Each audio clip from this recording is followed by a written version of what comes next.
I Hello? went to hand deliver a book to him. Is I flew working? down from Minneapolis to Iowa City in late It is? June and Okay, spent the cool. day with him, which was a Well, good blast. afternoon, and thank you Yeah, for... and he's got a daughter there, so that's why he. Yeah. Okay, thank you. Good afternoon, and thank you all for being here for the Hubert Humphrey Legacy, a conversation between Robert Mann and Samuel Freedman.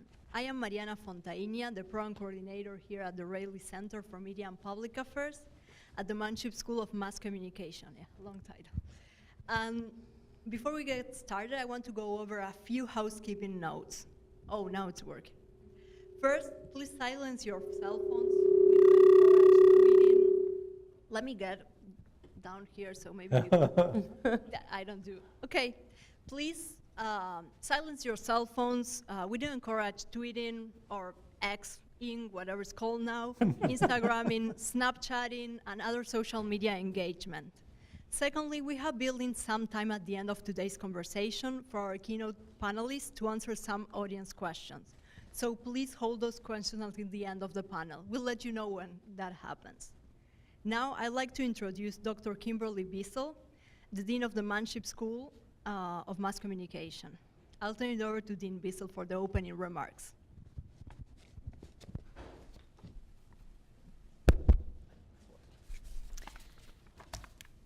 Thank you, Mariana, for the introduction. Good afternoon, everyone. It is my great pleasure on behalf of the Manship School of Mass Communication to welcome you here today to the Hubert Humphrey Legacy. As Mariana mentioned, my name is Dr. Kim Bissell, and I'm the Dean of the Manship School. An event centered around Hubert Humphrey's figure holds immense significance today. He was a symbol of political leadership and dialogue that tirelessly advocated for civil rights. As a school of mass communication, we emphasize the importance of revisiting American history and politics to push for a deeper understanding of how legacies continue to shape the state and the nation.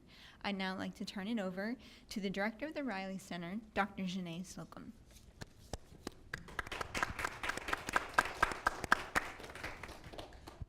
Hello, everybody. Wow. I'm not going to come over here. We had a vice president of the United States attend school at LSU. And so, yes. And so really, why we wanted to do this today is that we want to really honor that legacy and, get the conversation going. Like, we need to do a whole lot more at LSU. This is probably, it is the most prominent federal elected person that we've ever had. And he did amazing things. And this conversation, I'm so happy to have Sam Freedman here, who's an incredible researcher and academic, and then Bob Mann, who is within the Manship School, who is also just one of the most incredible historical researchers on prominent people that we have, to talk about Hubert Humphrey. And so, let's go back to this man was on this campus. He walked on these streets, and let's never forget that these streets were a plantation. The street that is in front of us, this is where the slave row was. Fieldhouse Street or road, that is where the slave actual homes were on the plantation that sat on this campus. And so let's talk about the fact that this is where we go to school, this is where we teach, this is where we live, and all of us live on plantations in Baton Rouge. But to go back to, Hubert Humphrey came here, and he's from North Dakota, and then went to grad school or college in Minnesota, and then followed a professor down here. And Bob was, explaining to me that we were in a time when LSU had some money and had some draw and brought a really great professor whose name I do not remember, but he will tell us about that. And Hubert Humphrey followed him, and he got a graduate degree here. And it changed the course of how he thought about civil rights.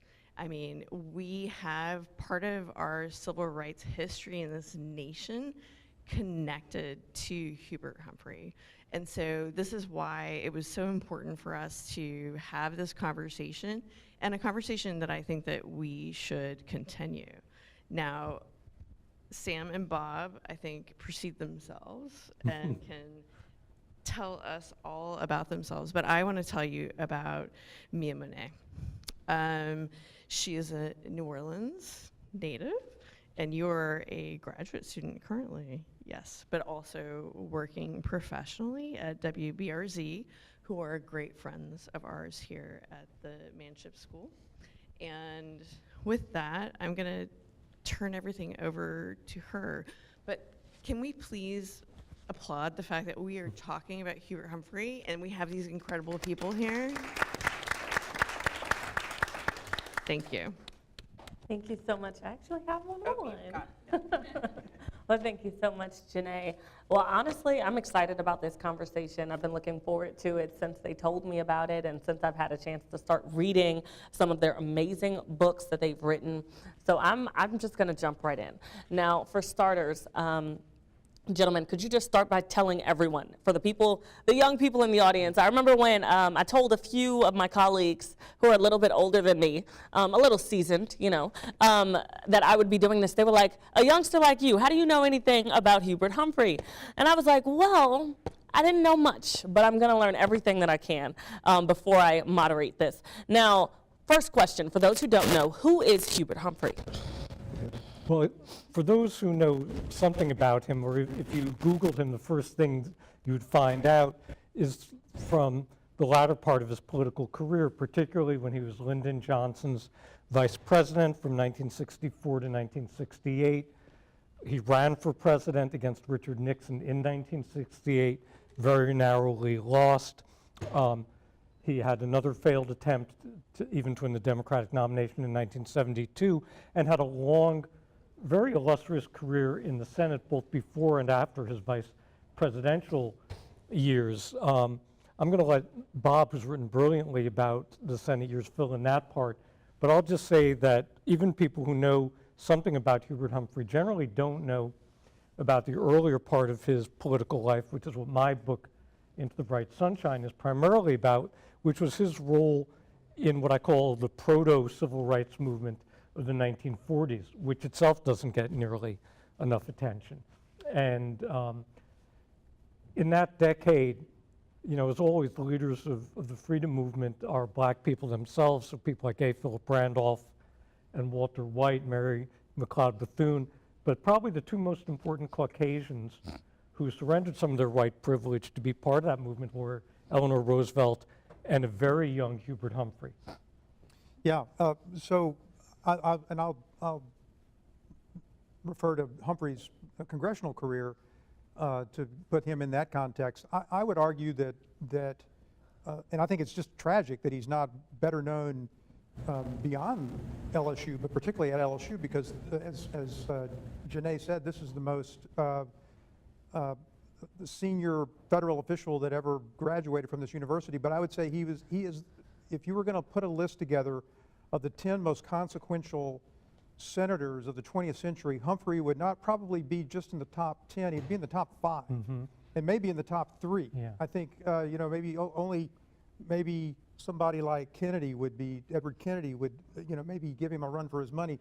This is a guy from, and he didn't serve that long in the Senate. You know, the thing is that Kennedy had a long career and accomplished a lot. Humphrey did almost all of his really amazing work from 1949 to 1964, which is not a long time, but he accomplished a lot, and particularly under his, when he became assistant majority leader or whip, when John F. Kennedy was elected president. That was probably the most, other than his civil rights work preceding that, that was, you know, this is a guy who authored the legislation that created the Peace Corps, that Kennedy gets credit for. But Humphrey was talking about it before Kennedy was. This is the guy that created the nuclear disarmament agency and was the force behind the nuclear disarmament treaty that Kennedy signed. But this was Humphrey's initiative. And so a lot of what Kennedy got credit for were ideas that Humphrey was pushing on Kennedy and Kennedy letting Humphrey take the lead on it. So this is why I think I'm so thankful that Sam has written this book about Humphrey's, that is not all about Humphrey's time. The Humphrey's period here at LSU is only one part of this larger story about Humphrey's journey to the Senate.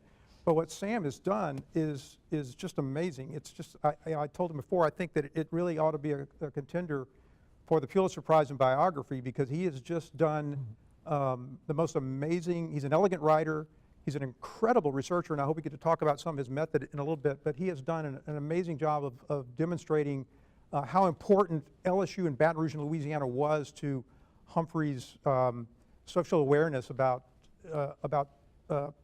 civil rights, but about poverty and discrimination in general, and I think it's just a masterful work, and I'm so glad you did the book, and I'm so glad you're here to talk about it with us. Well, I just have to, before I let Mia get another word in, requesting I have to return the favor. I mean, Bob's work at book length and also at article length about Humphrey, including his time at LSU, I think until I've worked on this book, Bob was the only writer of consequence who'd really given Humphrey's time here any serious attention. And Bob was an incredibly generous colleague with me, reading manuscript of the chapter, critiquing it, discussing it over good Louisiana food with me. And I'll also say that the very first, we're going to talk later about how pivotal Humphrey's year at LSU was, but even the very first research I did for this book, before I went out to Minneapolis to do it in the summer of 2015, my wife and stepson and I were in New Orleans for a vacation that March or April, and I rented a car and came over to special collections at the LSU library. That day, the first thing I did was start reading up on Humphrey at LSU, which was very propitious. So to be here means an enormous amount. Libraries. Yes, libraries and Give it up archivists. for the libraries. Okay, wow, thank you for that. Now, my next question would be, what was the life like for Black African Americans in the early 1940s, specifically right here in South Louisiana? I would defer here to other scholars who've covered that more directly, and Bob probably has, with his decades of research and writing about Louisiana, better sense than I do. And Petra Hendry here who I think is on the faculty, wrote a wonderful book called South Baton Rouge, which goes into great detail about the Black community here. I think the best way for me to answer is to say some of what Humphrey saw, and I'll leave Bob to put it in broader context. The paradox is that Minneapolis, where Humphrey had gone to college in 2 blocks of time in the early 30s and then later 30s, separated by 5 years back home in South Dakota, helping his family survive the Depression. Minneapolis had a terrible record of racism and of anti-Semitism. Humphrey had been relatively oblivious to it as a student. So when he came to Baton Rouge to go to graduate school, his eyes were open, and by the way, not just to issues of race, but issues of anti-Semitism and the debate about whether to intervene or not in World War II. But the things he commented on were not only things that I think are standard images of the Jim Crow system, the back of the bus, the separate drinking fountains, the separate waiting rooms. He did comment on all of that, but I think because Humphrey was one of these politicians who, although he had a great brain, his heart and gut had to be engaged first. He remarked on these more granular moments of personal humiliation. That's what got him. And keep in mind that every day, because he and his wife Muriel and their daughter Nancy are living near what's now downtown Baton Rouge, so he's going through South Baton Rouge or the Bottoms, whichever term you want to use for it, a couple of times every day going to and from campus. His first exposure to a Black community. And he would talk about things like seeing a Black pedestrian crossing the street too slowly for white motorist satisfaction, and the white driver getting out and raining the N-word down on him. Or being in the state capitol building with this professor here at LSU, Charles Heineman, who's actually, he was the person Humphrey came here for. Humphrey didn't follow Heineman here, but Heineman was a good friend of Humphrey's mentor at the University of Minnesota, which is why Humphrey did end up coming here. Anyway, he and Heinemann being in the lobby of the state capitol and watching black people hesitant to get into an elevator if any white people were in it. And even though Humphrey and Muriel, his wife, were living really on a super tight budget the year he was here, basically their whole income was coming from a $400 graduate assistantship, and Muriel would make ham salad sandwiches at home that Humphrey would bring to campus to sell for $0.25 apiece, but they still could afford a black housekeeper named Maggie. They never remembered her last name, which tells you something right there. But Humphrey talked about how Maggie would talk about the intimidation of white bill collectors when they come into the black neighborhood demanding to be paid. Those were the things that stayed with Humphrey. Like I said, signs of personal dehumanization. And by the way, stuff like this was always happening in Minneapolis too. He didn't see it until he came back there later, but that's another part of the story. Yeah, so what Humphrey encountered when he came to LSU was an all-white campus. There was a completely white campus. The first black graduate students were admitted to LSU in the mid-50s. The first undergraduate student was admitted in 1953 and lasted 6 weeks before he left. And then the first graduate student the first undergraduate student that stayed here was in the mid-60s. But when Humphrey got here, I did this research for my book on Huey Long, and even though I sort of intellectually or sort of knew this was a highly segregated state where blacks weren't afforded an education, this blew me away. When in 1928, when Huey Long became governor, Louisiana had only 3 state-approved 4-year high schools for black people in the whole state. There were 353 for white people.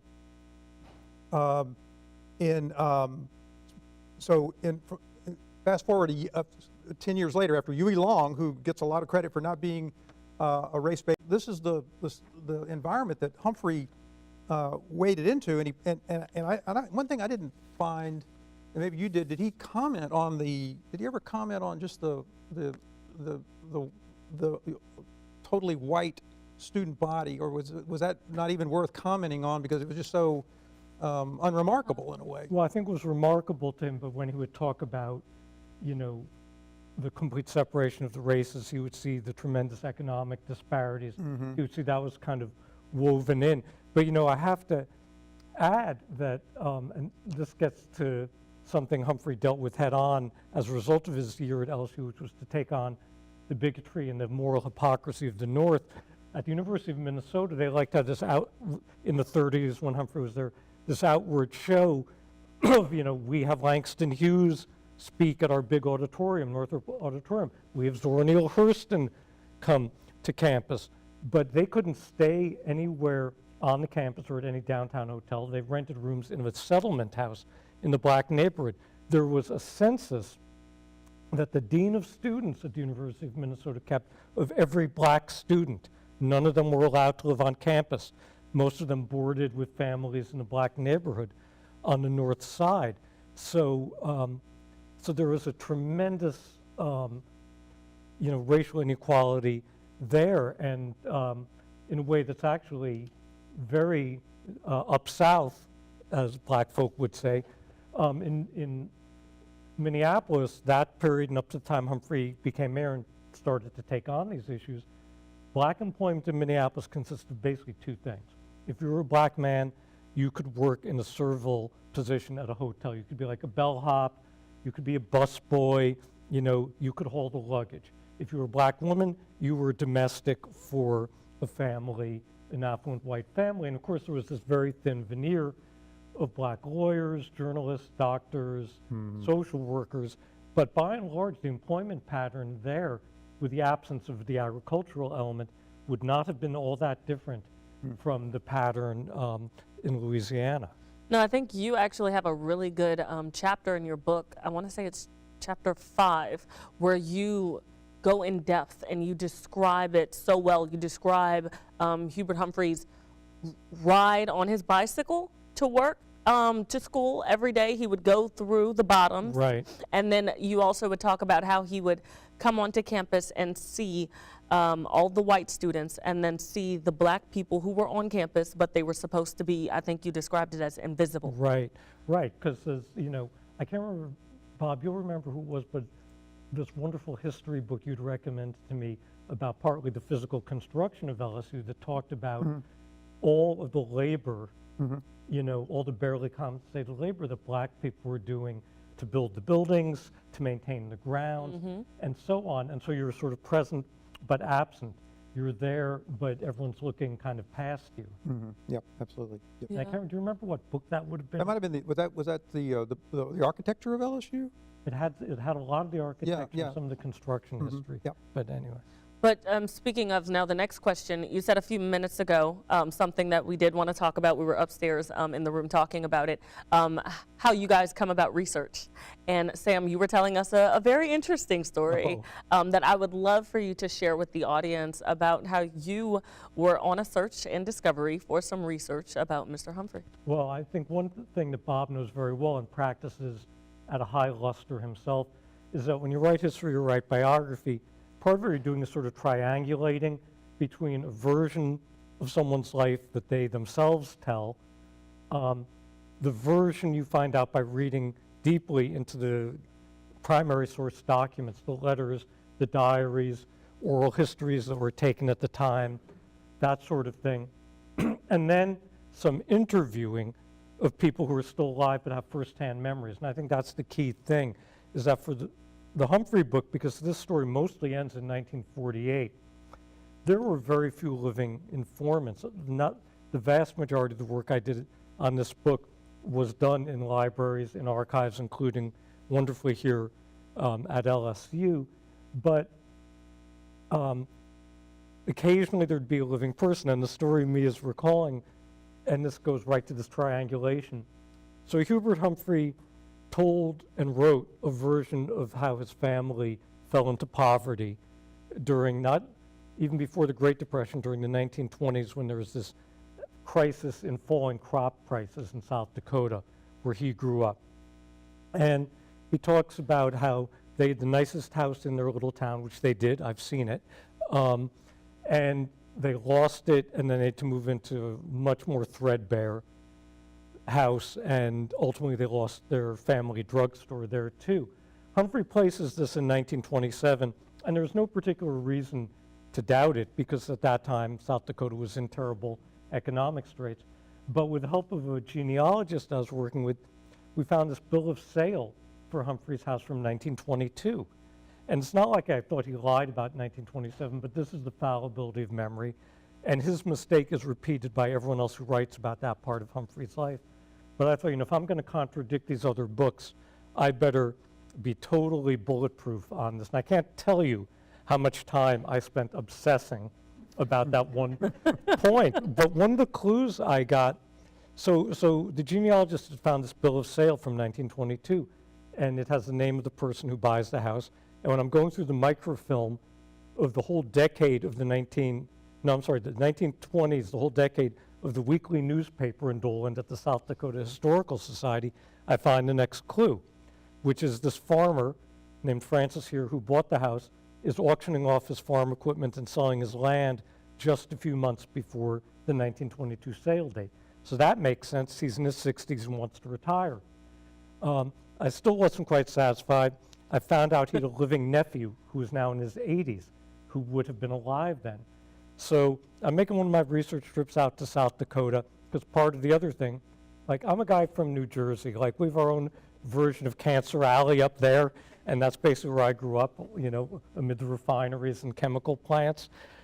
So what do I know about wheat diseases, right? But I had to find out why the crops failed in the 20s. So I'm making this trip out to Brookings, South Dakota State University, to talk to agronomists about wheat disease. And I was a very slow learner. I definitely would not have passed that class, although I eventually figured it out. And I thought, well, I'm about 4 hours away from where this nephew still lives. He won't answer my phone calls. He doesn't answer my letters. Of course, he doesn't have email. I'm just going to drive there and show up. And I drove 4 hours there following Google Maps. and I got off the paved 2-lane, and I got on the gravel road, and then I got on the packed dirt road, and then Google Maps is telling me you're 1,000 feet away, and you have to turn down this road. And there's a sign on that road that says, "Road not maintained, proceed at your own risk." And so, being the intrepid, researcher I like to be, I turned down the road, and in 15 feet, I'd sunk to the axles of my car. And so I called AAA. I didn't know if they'd even come there. Fortunately, they did from 50 miles away.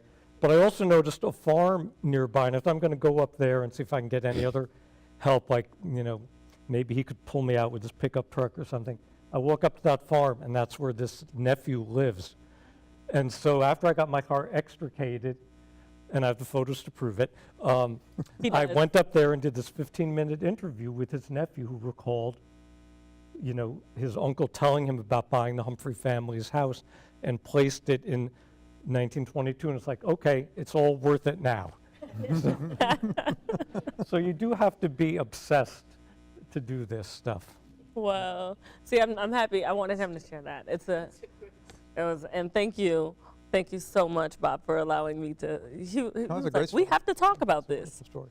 But now, Bob, I would like for you just to talk just a little bit about what were the exact policies like at LSU for the black community during the 1930s and 40s. Well, in a sense, there were no policies because it was state law. This was the Jim Crow era, and there were, in a sense, on one level, the state was providing for the education of black children, but as I mentioned earlier, it was inferior. There were other high schools, there were other schools, but there weren't four-year high schools, so there weren't opportunities for students, even if LSU had admitted black students. There were just going to be precious few of them who would have a four-year degree or who would be educated well enough to pass an entrance exam here, which is the two ways you could get into LSU in the 1930s. Have a four-year, have a diploma from an accredited state high school, or come here and pass an entrance exam. But for those students who somehow managed to do one or the other, there was Southern University, which was here, and had been funded by the state, not very well, but it was getting funding from the state, and there were several other schools where white society was happy to let you go to this school and get a substandard education and say we'd done right by you, but the doors to this university were just slammed shut. There's no evidence before early 1950s of any black citizen even presuming to want to come here because they knew that it was impossible. And then it's amazing because we talked about how there were three high schools you said it, how there were three high schools at the time, and one of the three is actually right up the street, McKinley High School, very historic, the first one to ever open in the state of Louisiana to even allow black people to get an education. So it's astonishing. Literally within the shadow of this. Literally, yes. right up the street to know that all those kids were coming from the high school right up the road, and they could not even come here. Yes, and beyond the tragedy of discrimination, of racism, of state-sanctioned racism and racial oppression at that time, to me, one of the other tragedies of it is that we're still living with it, because there are black neighbors and friends and people that we all encounter every day whose grandparents or parents did not have the opportunity to come here. Mm-hmm. And I'm my wife, for example, is the beneficiary of generational wealth that was produced by a father who came here to LSU and got an engineering degree and did well in the oil industry and that kind of thing. Whereas black families have some young black professional had a grandfather who wanted to come here but couldn't come here. The doors were completely shut to him, and that several generations of perhaps of no generational wealth or very little generational wealth being passed down to that family, those consequences are still being felt by families in 2023 today because of LSU's decision, because of the state's decision during Hubert Humphrey's time and before and after not to let not to let young black people come to this university or any other university that was not open to exclusively for black people in that time. Wow, when you put it like that. Now, my next question would be, now Hubert Humphrey, he came here in 1939 to graduate school right here at LSU. Now, what impact, I know LSU played a big role, what was that impact like for him being here? Yeah. Well, I'm not just saying this because of my friendship and mutual admiration with Bob, or my thanks to the Manship School, or because it's at LSU.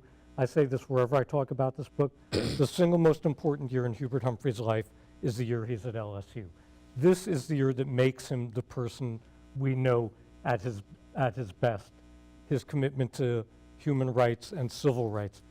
He came down here as kind of a standard issue New Deal Democrat, which meant that he was supportive of activist government.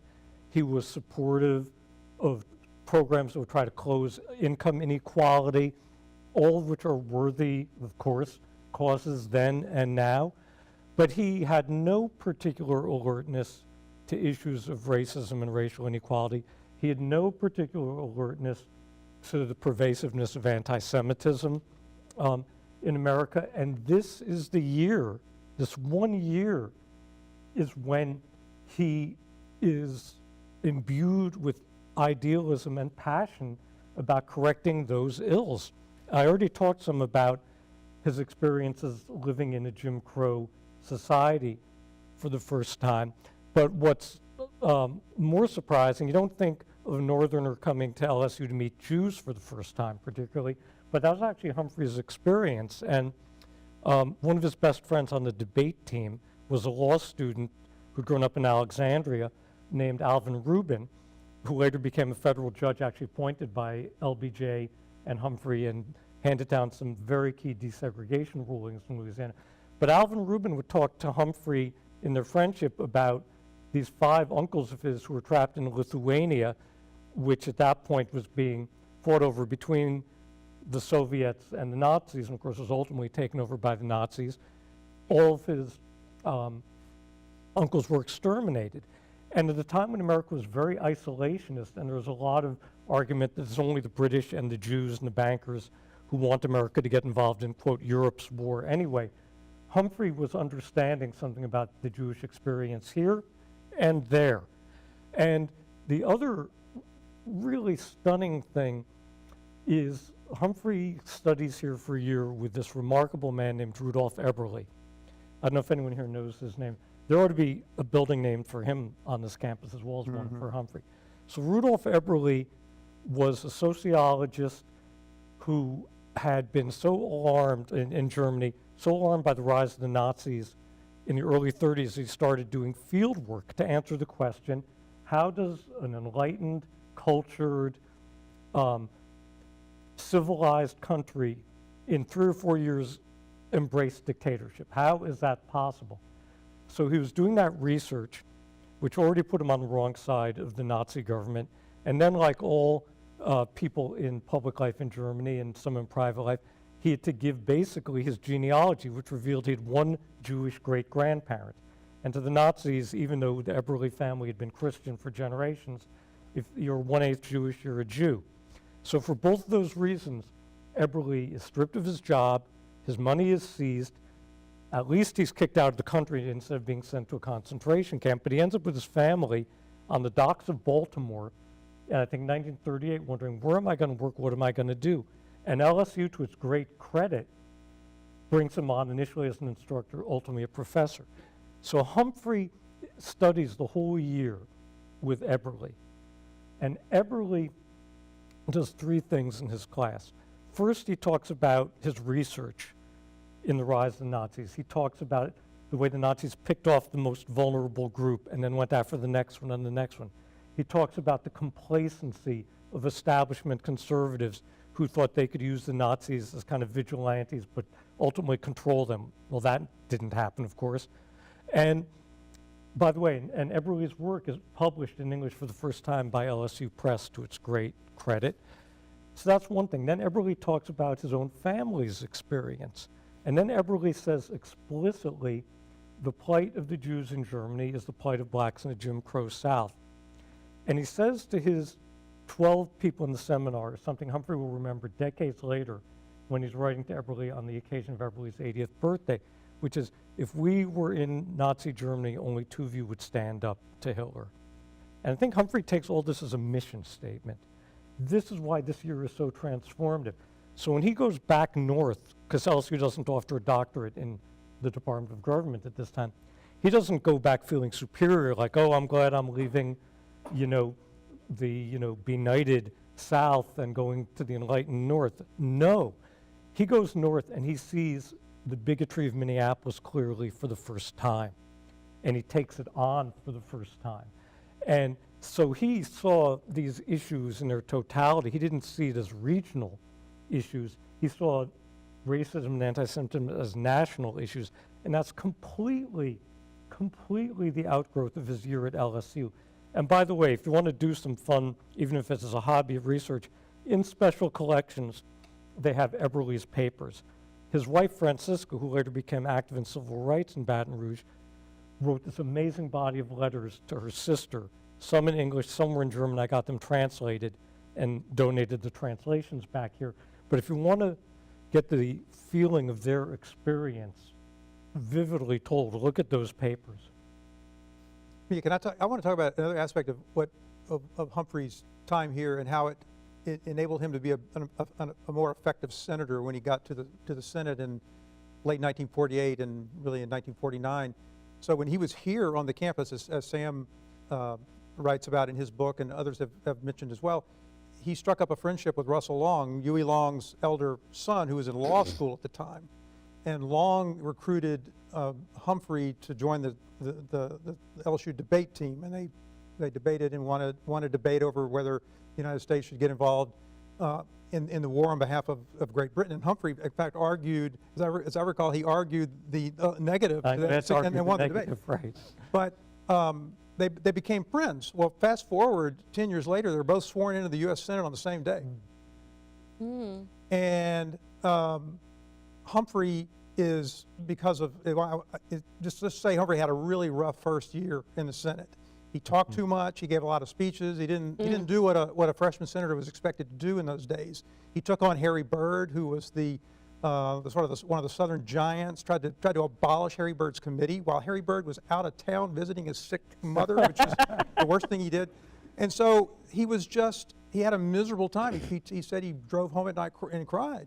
Oh. And because he was just completely, he was treated as a pariah for a lot of reasons, and a lot of it had to do with what Sam writes about, because he came in because of his notoriety, giving that speech at the '48 convention, becoming a national celebrity on the civil rights issue. And I think he was just completely lost about what to do, about how to fit into the club and how to be an effective senator, because he was not being an effective senator. He's not being an effective representative of the causes that he most believed in, because the people that he needed to persuade didn't like him and didn't understand him. And the person that introduced him to the Southern senators, who he eventually became friends with a lot of these people, Richard Russell, the giant from the head of the forces against civil rights from Georgia, who they eventually became friends. The person who brought him into that group was Russell Long, who goes to him and says, Hubert, there's a private dining room where all the Democratic senators sit around a common table every day, and you need to start coming to that luncheon and start meeting these people over meals. If they got to know you, they would like you. And Humphreys was a enormously attractive personality. People did like him. He had a wonderful personality. He had a great propensity for making friends, and he did that. And that was the beginning of Humphrey's acceptance into what was then called the Senate Club. And it was all mainly because Russell Long held his hand and drew him into that and said, and I think Long vouched for him too, in a way, said, this guy's okay. He's okay with me. And that was, maybe it would have eventually happened. Humphrey was a smart guy. He might have figured it out eventually. But I just find it amazing that these two young men were on this campus at the same time from different states, and on the same day, almost 10 years later, they're sworn into the Senate. Sworn in as senators, best friends. Well, not best friends, but friends. Friends. And remain friends throughout their Senate careers. And even though they were on different sides of civil rights, they still remained friendly because Humphrey did a really good job of finding common ground with these people. I mean, he quickly realized that people like Richard Russell cared about agriculture policy. Humphrey Right. cared, as Sam has written and Sam knows, about agriculture policy. There was a lot of the New Deal that they agreed with, that they shared common ground, and so Humphrey worked really hard to build that common ground with those people, so that when he wanted to have a conversation with them about civil rights, he could do it in a civil way, and it was not He could meet it was common not ground. acrimonious. Yeah. Oh, well, okay. Now, I guess my next question would be, now, after leaving LSU, like you just talked about his time in the Senate, he went to Minnesota, where he actually became the mayor of Minneapolis until 1945, which is when he became the U.S. Senator. How was Humphrey's Minneapolis looked like? Like, how did it look like, and how was it different from Baton Rouge? Right. We touched on that a little bit. Right, actually, Humphrey goes to Minneapolis in 1940, ostensibly to work towards his PhD in poli-sci, but he very quickly gets involved in public life, initially doing speeches for teaching and workers' education programs for the WPA, one of the New Deal programs, then doing a lot of kind of morale on the home front, speech making for the war effort, and all that starting to put him on the map in Minneapolis. And as he gets to know the city, he's seeing it really warts and all, because forget any idea you have about Minneapolis being this blue city, and forget that phrase, Minnesota nice, you may have heard. Minneapolis was a city that, under whatever superficial amount of politeness may have been there, was seething with a lot of hatred. So Minneapolis was a city that was dominated by Protestants with the roots in Scandinavia, the British Isles, Germany. They set the tone of Minneapolis life. And it's very interesting. St. Paul, right next door, had a Catholic plurality. The Catholics in St. Paul made alliances politically with blacks and Jews because they needed those votes. And blacks and Jews had a much less difficult life, literally one block over the city line. As a result, in Minneapolis, the WASP, for lack of a better term, majority gave no quarter to minorities. Blacks and Jews collectively were maybe 3% of the population. Even if you added in Catholics, who also were the object of much discrimination, they were maybe 15%. And so I already talked about, when Humphrey came to town, what the job market was like for black people, really restricted into two forms of essentially servile labor. They couldn't join any labor unions. It wasn't just that employers discriminated against them, so did the labor unions. In the Jewish community, as Humphrey came to know it, you couldn't even belong to AAA in Minneapolis if you were a Jew. I'm not kidding. I've read a case of a rabbi who tried to apply thinking, well, they'll at least accept me. They said, no, we recommend you go belong to the AAA in St. Paul. AAA in St. Paul had a Jewish president. So there was very thoroughgoing, oppression of both groups. And that was something Humphrey began to learn from two of the most important people he met in Minneapolis, who really prepared him for what he would do as mayor when he's elected in 1945. One of these was a man named Cecil Newman, who was a former Pullman porter who'd been doing part-time journalism from his teens on, and eventually made enough money as a Pullman porter to found a newspaper, The Spokesman, which is still published by his granddaughter, Tracy Williams Dillard, to this day. And Cecil Newman used the pages of The Spokesman to campaign in every possible way against the racism in Minneapolis, the police brutality, the unions that wouldn't have black members, the breweries that wouldn't hire black workers, and so on. And the other corresponding person from the Jewish community there was a man named Sam Shiner, who had gone to law school, and then no law firms would hire him because he was a Jew. And so he was making his living playing jazz piano in the nightclubs. And then in the late 1930s, there was a group called the Silver Shirts that some of you may have heard of. They're literally modeled on Hitler's brown shirt militia, and they were a pro-Nazi group that was very active in parts of the U.S., including Minneapolis. And the Jewish community got so alarmed by the Silver Shirts having these mass meetings, which were attended by some of the elites in Minneapolis society, that they thought, we're going to pull together some money and hire this guy Sam Shiner to basically be a one-man anti-defamation league. And Shiner would do things like send spies and informants to these, meetings of pro-Nazi groups and worship services presided over by anti-Semitic and racist ministers, and build these files. But Sam Shiner and Cecil Newman couldn't get any traction because they had no political power. And so Humphrey gets to town. They tutor him. They do for him what people like Eberly and Alvin Rubin and the black community were doing here in Baton Rouge, but they do it for Minneapolis. And what Humphrey gives them, which they've never had before, is someone who has both shared ideals with them, but also the potential to have political power. And a great, as Bob was saying, great political skill set, including that coalition building you were talking about. And that's what makes Humphrey's mayoralty possible.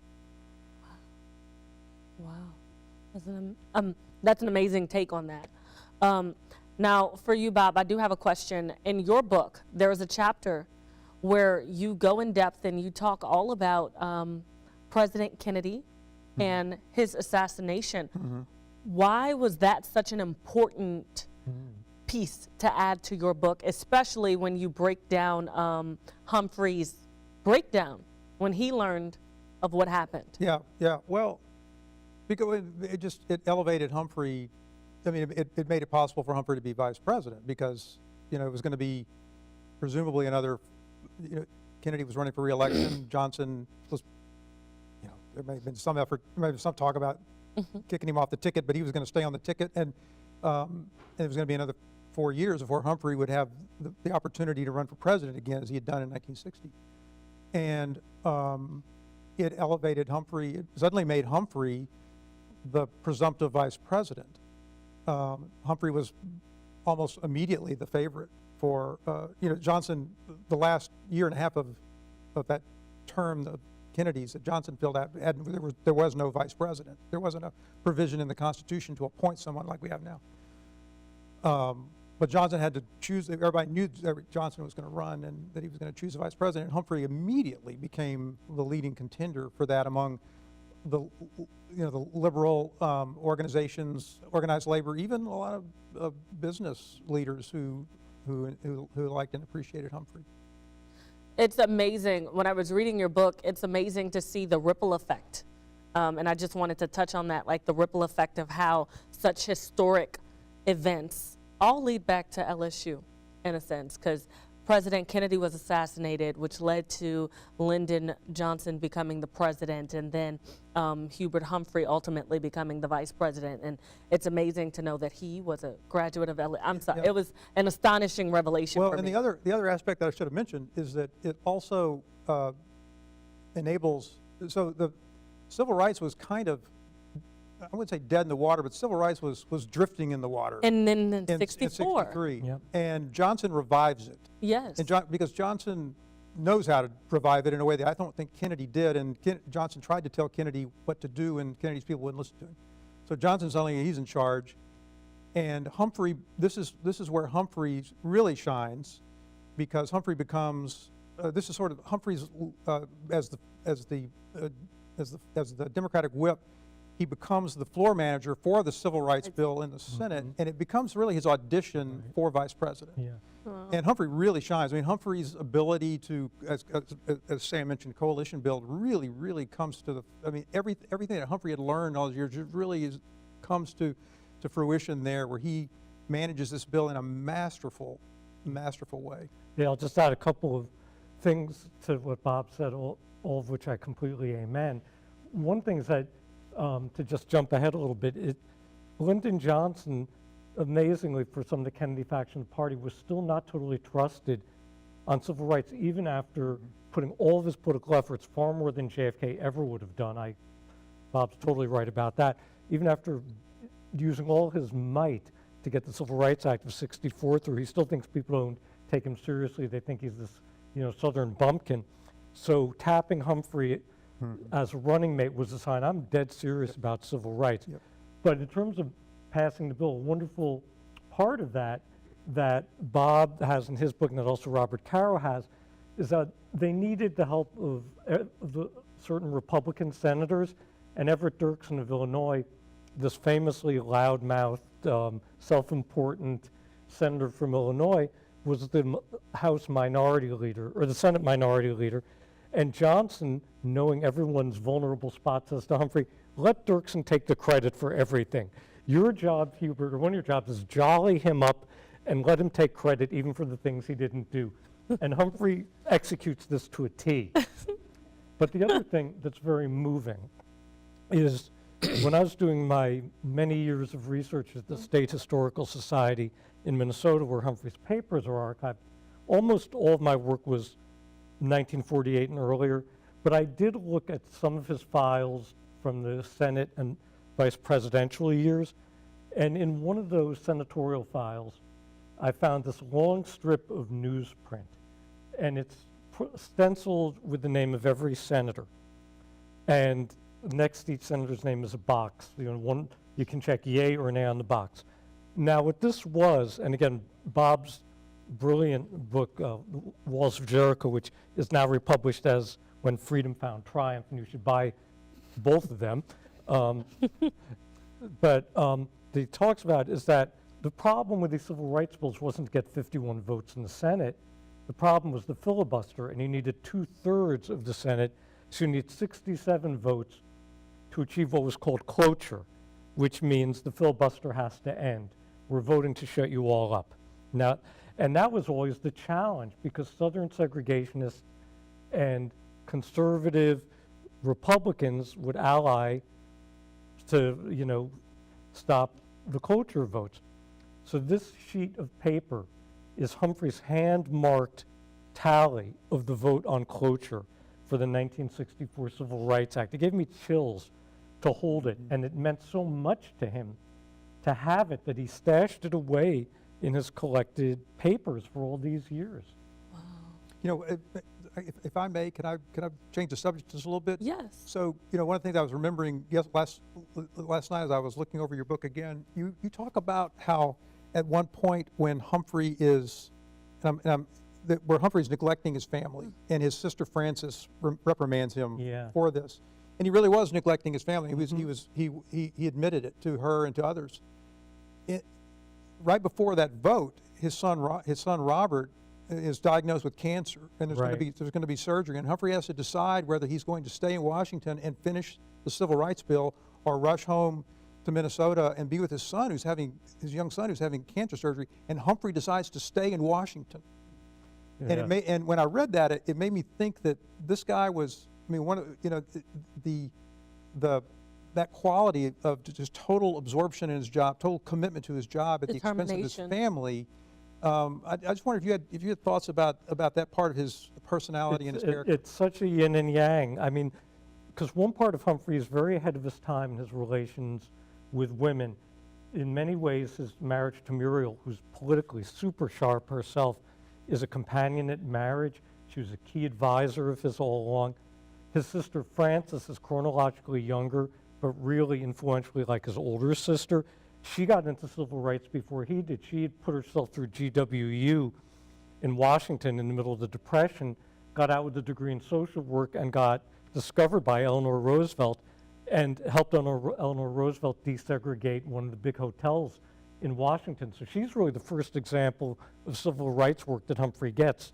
So she's very influential on him, and there are other women along the way. But Humphrey's political ambition meant that when he was mayor, he was given 3 or 4 speeches a night, every night. He was staying up in his office reading every piece of mail every night, and it made him an absentee father. And it made him an absentee to some of his own relatives. And, Frances chastised him for it. I have letters that are kind of partly funny in a salacious way, but partly heartbreaking, of Humphrey kind of acknowledging how infrequently he and Muriel have sex anymore.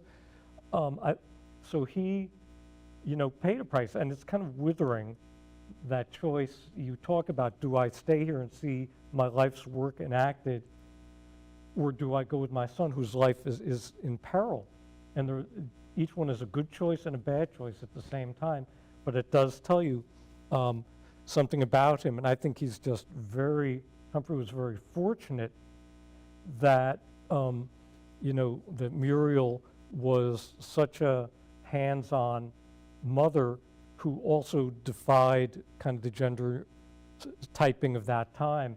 I think just like Lady Bird, who was so misportrayed as just highway beautification, and the little woman. Wow, listen to the podcast to read the book by Julia Zweig, In Plain Sight, about Lady Bird. It'll change everything you thought. Similarly, Muriel was portrayed as just this doting wife, completely untrue. I mean, just for one thing, one of the reasons Humphrey's civil rights speech succeeds in 1948 in getting the Democrats to explicitly endorse civil rights for the first time ever, which FDR had never done, because he was afraid of losing the southern wing of the party and losing the electoral votes of the South and the support in Congress of people like Richard Russell. The speech is very tight. It's 10 minutes. And Muriel had said something to Hubert Humphrey in the months before that speech, when everyone knows in this liberal insurgency within the Democratic Party that when the convention happens, if they get a chance to take the fight to the convention floor, Hubert Humphrey, as their best public speaker, is going to give that speech. But he gives this speech to a labor convention, and it goes on and on and on. And Humphrey's like swanning around when it's over. As the comics would say, he thinks he killed. He thinks he's killed. And Muriel is trying, to say, no, you didn't. It was too long. Can't get him to really acknowledge the point. And finally, she says, Hubert, in order to be eternal, in order to be immortal, a speech need not be eternal. So that's one example. The other is, as ambitious as Humphrey was and the price he paid in his personal life, there is a period when he's back in the Dakotas in the mid-30s when it looks like he's never going to leave the Dakotas. He's dominated by his father, who has his own political ambitions. He has to work in the drugstore because he's the one with the pharmacy license. He's too loyal. He's too loyal. And it's Muriel who says to him, when he talks about his yearning to have a life in public service, who says, you've got to leave your father. You've got to, he can find another pharmacist, but if you can't leave him, you will never have your dream. So she's the one who catalyzes his decision to go back to college. And so she's just so important in so many ways. And the last thing, I'm sorry, if I can go on for 2 more minutes. You got is it. Okay? All right, so we're in Philadelphia, convention week. No one knows if Humphrey's speech and this insurgency on civil rights will succeed or fail. People in the Democratic Party are telling Humphrey, you give this speech, your career is over. And he's feeling a certain amount of normal trepidation. Meanwhile, back in Minnesota, Muriel is preparing for the family vacation, which in typical Minnesotan style means you rent a cottage or cabin on a lake for a week. And she has found out that the place they're going to rent has covenants that they will not rent to Jews. I mean, blacks are so far beyond the pale, you don't even need to put it in writing. But she hears they won't rent to Jews. And the week of the convention, she's writing to Hubert, who's already in Philly, and saying, I'm going to go and check this out. I'm going to find out if this is true or not. Well, she goes up there on the Sunday leading into convention week. And keep in mind, mail works a lot better then than it does now, including twice-a-day deliveries. The morning of July 14th, when Hubert Humphrey's getting ready to prepare a speech, in fact, he's literally writing it that morning after an all-nighter, and still feeling trepidation about it, a letter from Muriel arrives. And she says, well, I went up to so-and-so's resort, and it's true, they won't accept Jews, and we can't stay there. This is against our values, this is against our politics. And I can't help but believe that hearing from Muriel on that morning helped put even more steel in Humphrey's spine, because the civil rights plank, by the way, not only addressed racial discrimination. It also addressed religious discrimination. So it was hugely important to Catholics and Jews in this country as well. So that was Muriel. She was a major person. Wow. And can I just add, I think on that speech, we really haven't talked about the speech too much, which is Sam's amazing book begins, sort of ends with this speech, which I think, in addition to Humphrey being one of the most consequential senators of the 20th century, this is one of the most consequential speeches of the 20th This is century the in American. speech that made him who he Yeah. nationally it renowned. held him to national prominence in a way that nothing before had. But my point is that, you know, that speech was a really risky thing for him to do. I mean, as Yeah. Sam said, everybody's telling him not to do it. And one of the reasons why people are telling him not to do it is that no one thought that Truman had a shot at winning, but they thought that if anything would really kill him would be taking a too aggressive position on civil rights because it would alienate the South. The Dixiecrats would walk out, which, by the way, they did. Yeah. In the And- speech, he calls for full equality, Yeah. regardless of race, sex, Absolutely. or Yep. religion. And the Dixiecrats, led by Strom Thurmond, walked out and they formed their own third party, which was really going to be the death knell of Truman's presidency, which was already considered dead. Right. And Humphrey was going to get blamed for it, though. That's the thing that remember is that Humphrey, given this speech, he was risking taking the blame for a president going down. Right. And this talk about ruining your political career. A good way to do it. Well, Truman's writing in his diary during convention week calling Humphrey and the other civil rights activists crackpots. So right to Bob's point, and keep in mind, Humphrey, politically speaking, is a kid. Yep. He's 37 years old. He's only held one elected office in his life, 3 years as mayor of the 17th largest city in America. Remember, he had only gotten his bachelor's degree because of the Depression interrupting it for so many years when he's 28 years old. 28 years old, he's getting his bachelor's degree. 37 years old, he's giving this speech, 60 million people listening on the radio, 10 million people watching on TV because cable's just been strung along the Northeast for the first time. But he is so vulnerable. It's so risky. And incredibly, he does it against the odds. Wow.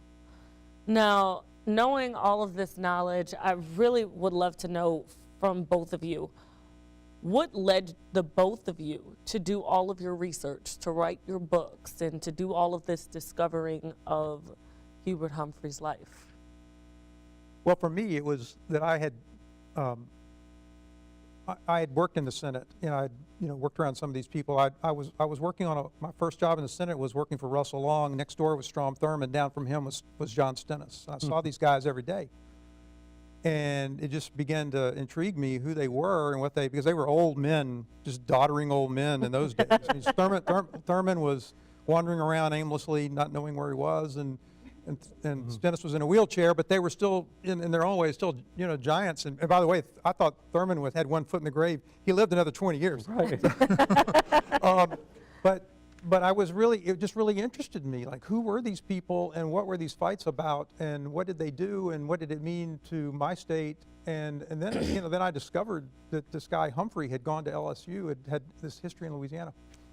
And so it was really out of my fascination of the history of the place that I was working and some of the people I was working around. I wanted to learn more about the importance of the Senate in our history, in our form of government. And I just think it's to me it's still, I could talk for an hour on why I think it ought to be abolished, but I think it was really an important institution in those days, and it was really where I think the most interesting of the two institutions by far, because it just had more drama. Because in the House, these bills were just they weren't not sailing through, but it wasn't the drama because it was so heavily controlled by Democrats and the Southerners because the filibuster wasn't a thing. The drama all happened in the Senate, and that's what attracted me was that filibuster, that outsized importance that the Southerners were able to accumulate because of their seniority and because of the filibuster. Right. And what about you, Sam? I mean, in my case, a lot of my books have veered back almost by magnetic force to issues of race in this country and aspects of civil rights. My last full-length book before this one was called Breaking the Line, and it was about HBCU football and the civil rights movement, and half about Grambling State, the other half about Florida A&M. And so this topic fit that broad interest of mine, but partly is, being the age I am, I just turned 68, my memories of Humphrey were as this discredited, ridiculed person in the later part of his life. My parents were Gene McCarthy supporters, although they weren't stupid. They voted for Humphrey against Nixon in November. But I felt that there were these two gaps that this book could fill that really attracted me. One was the gap about knowledge of Humphrey, that he had this incredibly valorous earlier life that almost no one knew about. And the second was the gap that there was this incredible period of civil rights activity in the 40s that's very tied in to the sacrifices of black soldiers and also Jewish soldiers in the war against fascism abroad, and they both come back to the home front saying, now we've got to take on bigotry at home.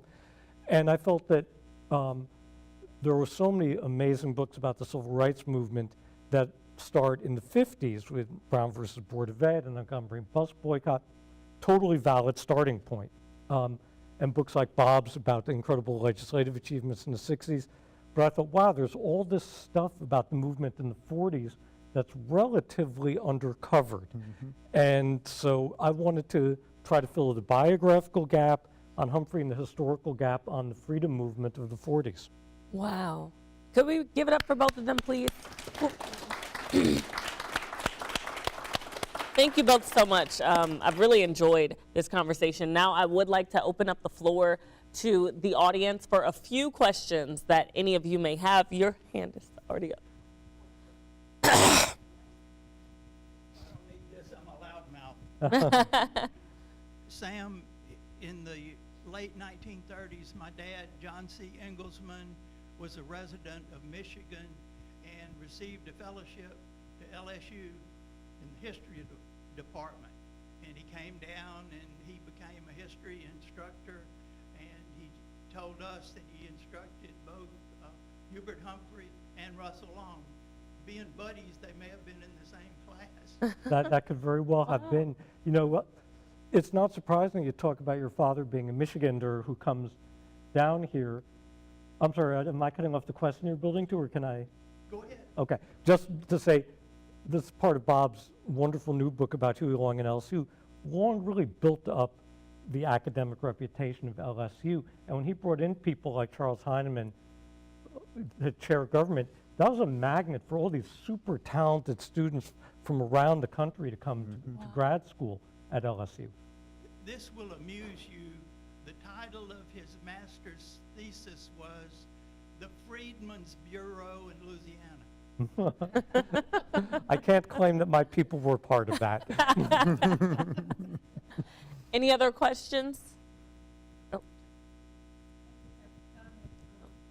Wait, we're Mike so is on sorry. the way. The man, we'll get, yeah. Oh, Yes, I just had a question about what happened from 68 to 72. Did the country and the party just change around Humphrey, or did he maintain his influence? I mean, I'm going to defer to Bob on a lot of this, but he was in very low regard with the rising youth vote in the Democratic Party post-68. He went back into the Senate in 1970, but he had no seniority, so he got crummy committees. It was a real kind of being bucked back to private experience.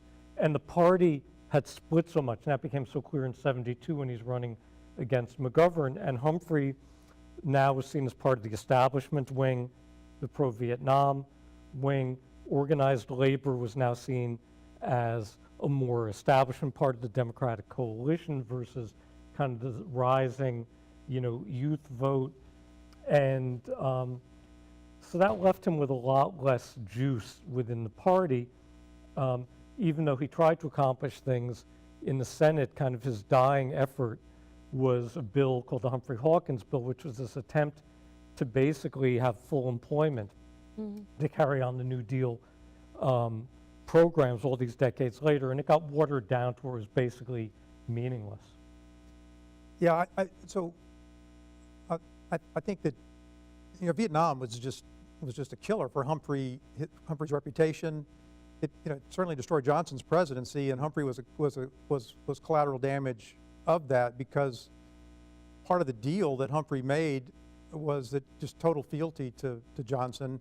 And Humphrey, that we could talk 2 hours about the Humphrey-Johnson relationship, which was really interesting. But Humphrey just never Humphrey briefly mustered the courage to stand up to Johnson, or at least strike his own, to speak out in some ways that really alienated him from Johnson on Vietnam, sent him into the wilderness for about a year, and his only way to get back into the wilderness was to just double down on his support for Vietnam, which maybe helped him with Johnson to some extent, but it destroyed him with the Democratic Party. You know, it led to the disaster that was Chicago in 1968, and that's just the tragedy of both those men. That the enormous accomplishments. That, I mean, were it not for Vietnam, Johnson would be in the pantheon of the top 5 greatest presidents in American history. There's no question about it. And yet Vietnam just really tarnished that in a way that just overshadows a lot of what he did, including civil rights, which is an amazing that you could do something to overshadow civil rights in a way. But Vietnam did that, and Humphrey suffered in the same way. Although, you know, I think the difference is Johnson deservedly in the last decade or so, 15 years for a variety of reasons, has gotten credit for the Great Society and for civil rights, and people can see him in 360 degrees.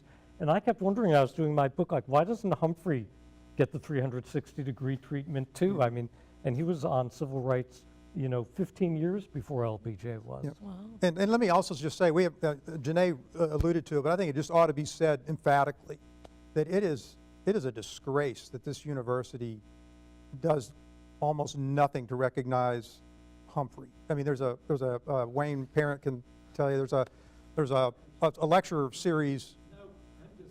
We got to start, Yeah, I think we got to start a public letter about that. There needs to be a statue, a building, something on this campus that recognizes the most significant graduate of this university. I think it's just a disgrace. All right, that's our to-do list for tomorrow.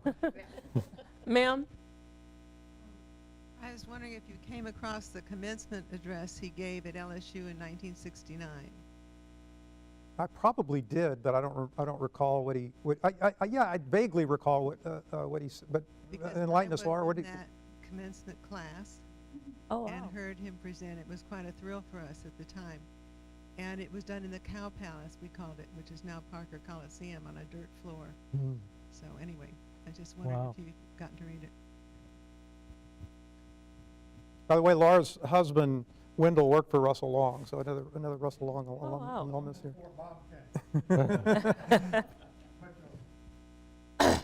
I'm Clark Forrest. I read your fine book, but did I read it carefully enough to know whether he ever had surgery to correct his hernia? Oh, well, you gave it a really close reading. Hubert Humphrey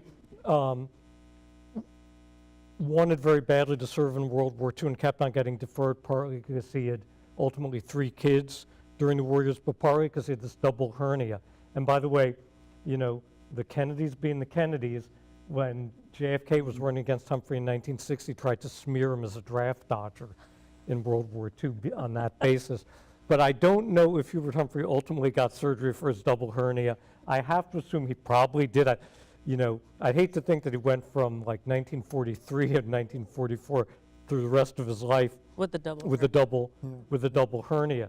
I mean, the other thing, you know, he died of bladder cancer at just age 66, and had lived with it for about 10 years, trying to keep it hidden from the public. One thing I've wondered about is he did so much work with toxic veterinary chemicals when he was working in the family pharmacy, because they would also, you know, create, you know, medicines and, you know, anti-lice things that farmers would buy for their livestock. I can't help wondering if all the time he spent unprotected around those toxic chemicals helps explain why he got cancer so early and died of it so young. while we're wrapping up medical loose ends, we should also note that his son Robert survived into adult. Is Robert still alive? Or No, I think he died did recently? pass away, Yeah. but he lived a full life. Yeah, he lived a full life. In fact, I was with him about 10 years ago in Minneapolis, and he survived his cancer. I have to add one more LSU detail about the Humphrey kids. So Humphrey's eldest son, Hubert III, who everyone calls Skip. Skip is the executor of Hubert Humphrey's estate, and I got to know Skip quite well doing my book. And he said to me the other day, I found out all these things reading your book that I didn't know. He said, I always used to wonder why the only college football games my father would root for would be, of course, the University of Minnesota, but LSU. He said, I never understood why he rooted for LSU. My next two questions are based on Humphrey being such a happy warrior. That what do you think is the best explanation for the continued pervasiveness of hate, as most recently represented by Trump? And the third one is there a correlation between conservatism and hate? I don't think there's a correlation between conservatism and hate. I take great strength from the Never Trump movement and publications like The Bulwark and individuals like, Sarah Longwell, Liz Cheney, Charlie Sykes, David Frum, who are arguing that a legitimate the country benefits by having a legitimate conservative party. And conservatism badly needs to be rescued from Trumpism. That's what I'd say to that. And Humphrey's happy warrior, first of all, that phrase actually was first applied to Al Smith as governor of New York. He's also one of my political heroes. And Humphrey suitably adopted it. He just had an ebullient personality.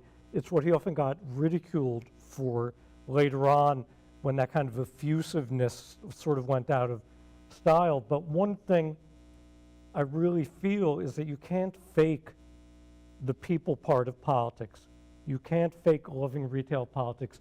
You can't fake connecting with people. You can't fake empathy.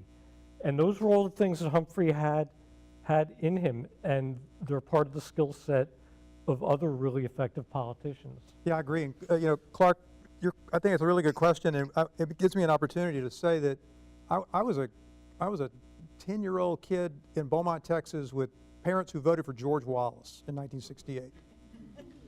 And I remember distinctly being attracted to Hubert Humphrey, just finding him enormously appealing and attractive. And my parents sort of tolerated me writing fan letters to him. And I still have I wrote him, and I asked, and I'm sure, and in fact, I later found out Ted Van Dyke told me I wrote that letter.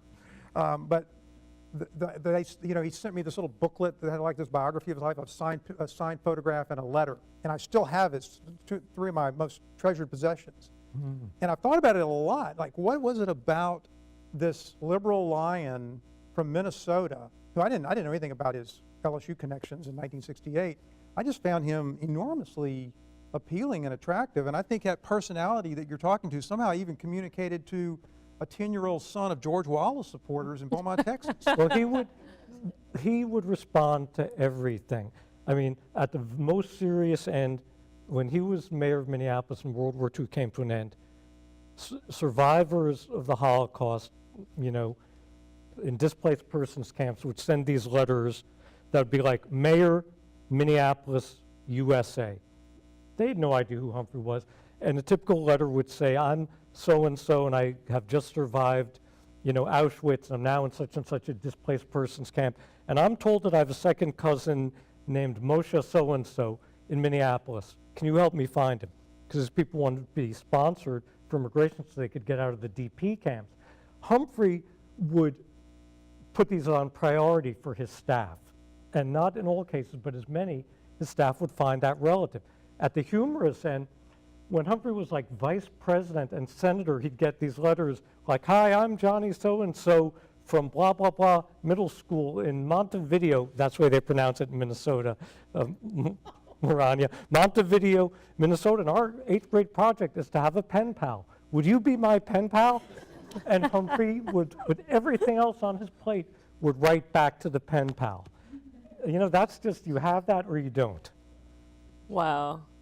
Any other questions in the audience?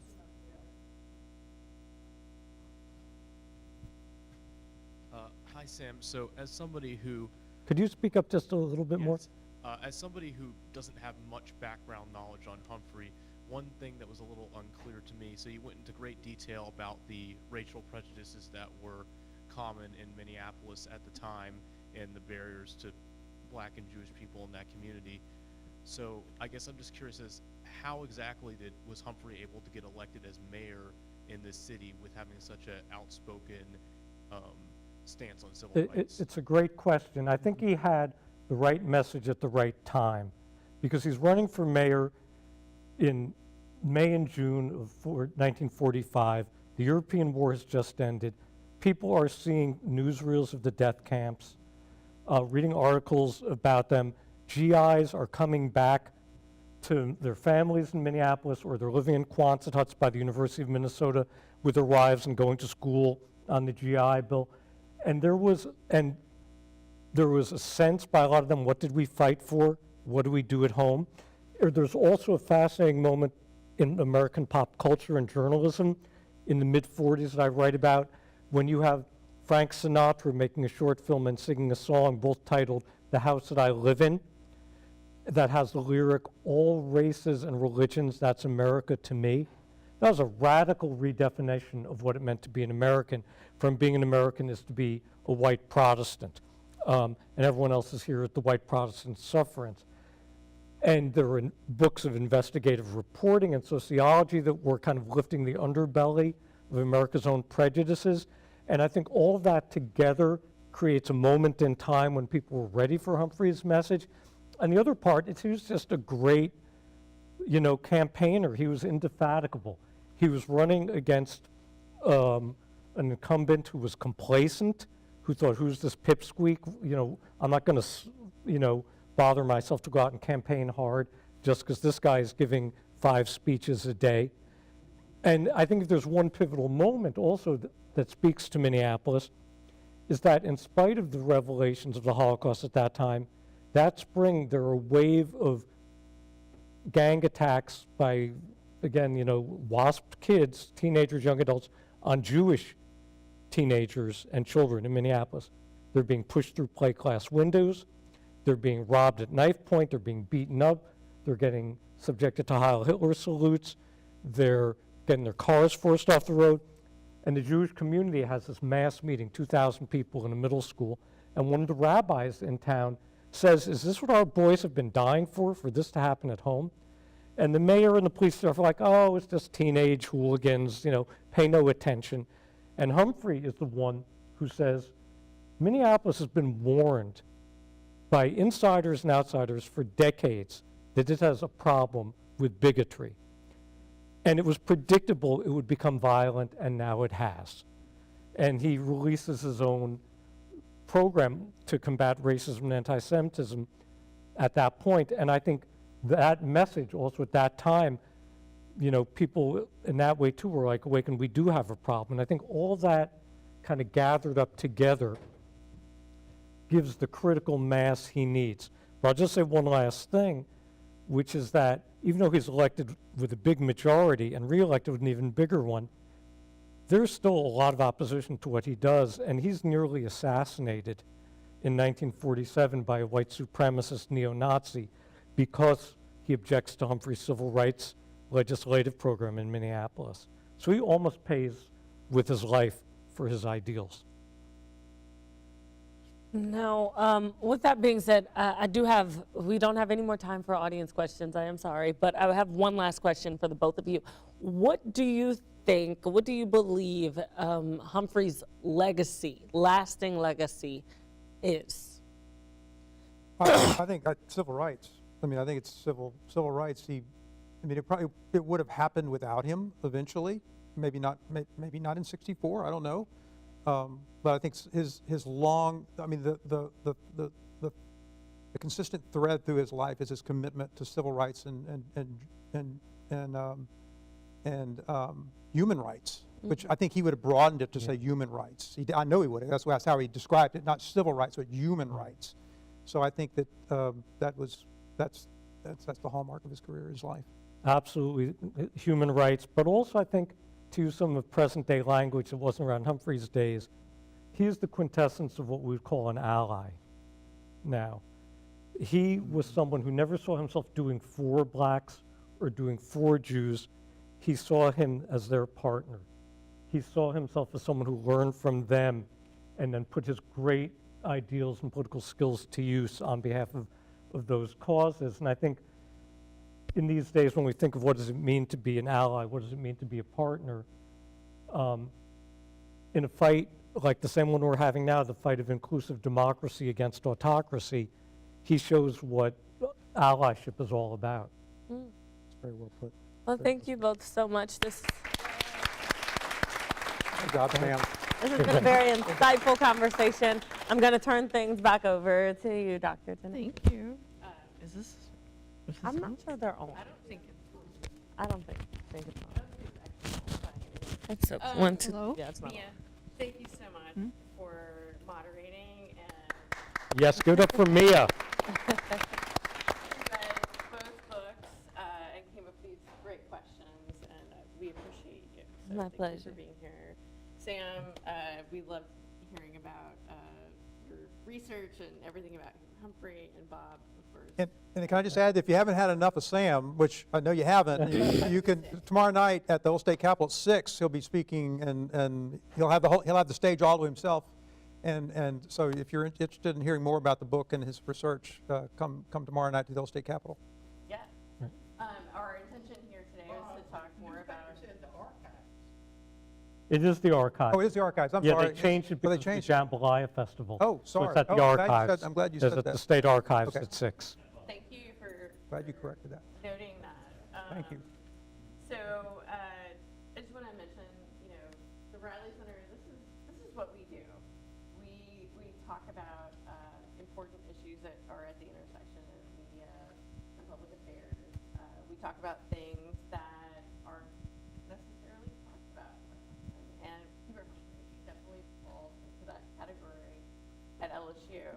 And so I thank you all for being here to hear this conversation, and to also challenge you to, if you care about LSU and its history, let's talk more about Hubert Humphrey and talk about how we can honor his legacy here at LSU. One other thing I want to mention is that the Riley Center is run by 2 full-time folks and then 6, 7, or 8 graduate assistants and interns. Who is here? Savannah, okay, please show yourself. Savannah, Carla. They help make all of this happen, and what's really cool in the Manship School, it means that they're actually practicing their future. So again, thank you so much for being here. We have lots of events coming up over the next couple of weeks. Please friend us on social media. You can rewatch this on YouTube or anything that we've ever done. So please be a part of our community. Thank you. Wonderful job, Sam. That was so great. That was fun. That was a lot of That was a fun. blast. Ah. Sure. Yeah, sure. Oh, Thank you guys so much. That was great. thank you. Wow, That I'm was flattered great. by. Oh, thank you.